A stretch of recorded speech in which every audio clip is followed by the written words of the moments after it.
Hello बच्चों, आप सभी का स्वागत है आपके अपने YouTube channel Aditya infinity classes में। लास्ट क्लास में हमने एक चैप्टर 2 की एक्सरसाइज 2.1 के क्वेश्चनों को सॉल्व किया था। आज हम एक्सरसाइज 2.2 के क्वेश्चंस को सॉल्व करते हैं। जैसा कि हमने पिछली क्लास में देखा था, उसमें x की वैल्यू भी निकलवाई जा रही थी और अपने आंसर को भी चेक करवाया जा रहा था। लेकिन इसमें ऐसा नहीं है। इसमें केवल जो है आपको क्वेश्चन दिया होगा और उसकी केवल x की वैल्यू निकालनी होगी। ठीक है, तो सबसे पहले हम पहले क्लास क्वेश्चन में चलते हैं।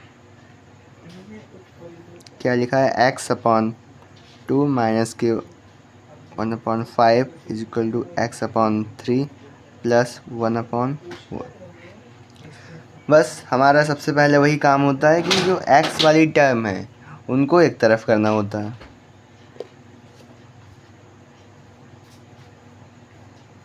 इसमें x वाली टर्म है, इसको इक्वल इधर लाएंगे तो हमारी हो जाएगी माइनस की, क्योंकि उधर प्लस की थी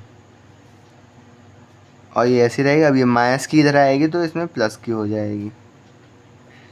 अब यहाँ पर हम लोग सॉल्व करेंगे इनको। इन दोनों की मल्टीप्लाई करते हैं, इनकी इससे करते हैं और इसकी इससे करते हैं। 2 3 जा 6 हो जाता है, 3x हो जाएगा और इसकी इससे करेंगे तो माइनस के 2x इज इक्वल टू, यहाँ 4 इंटू 5, 5 वन ज़ा 5, 4 वन ज़ा 4। यहाँ 2x में से 3x में से 2x गया, कितना बचा? x upon 6। 5 प्लस 4 9, यहाँ पर 20 हो गए। अब क्या करेंगे? देखो यहाँ पर ये जो है डिवाइड में है, अब ये इक्वल के जब उधर जाएगा तो ये मल्टीप्लाई में लग जाएगा। 6। अब क्या करेंगे? देखो 2 3 जा 6 होता है, 2 10 जा 20 होता है, 9 3 जा 27 अपॉन 10। x की वैल्यू आ गई हमारी 27 अपॉन 10। तो अब इसके बाद हम नेक्स्ट क्वेश्चन को सॉल्व करते हैं। देखो इसमें 6 क्वेश्चन दे रखे हैं पहले उसमें क्वेश्चंस में, इसलिए अब हम इसको तो आप सब कर ही लेंगे। एक क्वेश्चन और बताए दे रहे हैं, question 4th। x minus 5 upon 3, x minus 3 upon 5। बहुत इजी क्वेश्चन है। इसमें क्या करना होता है? देखो इक्वल के इधर देखो, अगर यहाँ पर ये टर्म जो है डिवाइड में है तो इधर आएगी जो मल्टीप्लाई में हो जाएगी, अगर ये टर्म डिवाइड में तो इधर जाएगी तो मल्टीप्लाई में हो जाएगी। देखो जब ये टर्म इधर आएगी तो इस पूरे के मल्टीप्लाई में लग जाएगी। 5 मल्टीप्लाई x माइनस 5, और इस टर्म को हमने इधर भेज दिया।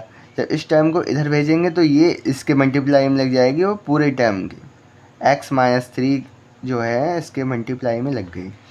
अब क्या करेंगे? हम 5 की इससे करते हैं, फिर 5 की इससे करेंगे मल्टीप्लाई। 5x से 5x हो जाएगा और बीच में साइन माइनस का होगा, फिर 5 5 ज़ा 25, फिर 3x ज़ा 3x और बीच में साइन माइनस, 3 3 या 9। बस वही काम फिर से करेंगे हम। जो x वाई टर्म हैं उनको एक तरफ करेंगे। 5x इधर आएगा तो माइनस के 3x और ये माइनस का 9 तो है ही। अब ये जो माइनस की टर्म है इधर आएगी तो प्लस की 25 हो जाएगा। यहाँ होंगे 2x और जब ये 25 में से 9 जाएंगे तो कितने बचेंगे? 16। अब ये इसके मल्टीप्लाई में है, जब मल्टीप्लाई से इक्वल के इधर आती है टर्म वो हमेशा डिवाइड में हो जाती है। 2 8 या 16 हो जाते हैं, तो x की वैल्यू आ गई हमारी 8। तो जैसे कि हमने ये दो क्वेश्चनों को सॉल्व किया है, तो अब आप समझ ही गए होंगे इस क्वेश्चनों को कैसे सॉल्व किया जाता है। इसलिए अब हम सेकंड क्वेश्चंस के 7th क्वेश्चन को सॉल्व करेंगे। ये आपके समझ में आ गया अच्छे से क्वेश्चन? ठीक है, अगर कोई इसमें डाउट वगैरह हो तो कमेंट करके आप पूछ सकते हैं। 3 = 5 2 t + 1। देखो 3 की मल्टीप्लाई पहले इससे करेंगे तो 3t हो जाएगा, क्योंकि हमारा सबसे पहले क्या मकसद होता है कि ये जो ब्रैकेट होते हैं उनको हटाना होता है। 3 की t से गई 3t, माइनस 3 3 जा 9, 5 2 जा 10 और यहाँ t था ही, प्लस फिर 5 1 जा 5। ठीक है, अब जो t वाली टर्म है उनको एक तरफ करते हैं, तो t वाली को उधर लेते हैं और इसको इधर ले आएंगे। -9 जब इधर आएगा तो -5 होगा। ये 10t हो गई, जब ये 3t इधर आएगा तो -3t हो जाएगा। यहाँ बचेगी माइनस के, क्योंकि माइनस माइनस क्या होता है, प्लस होता है। तो 9 और 5 कितने हो गए 14, और साइन दोनों माइनस के इसलिए माइनस आएगा यहाँ पर।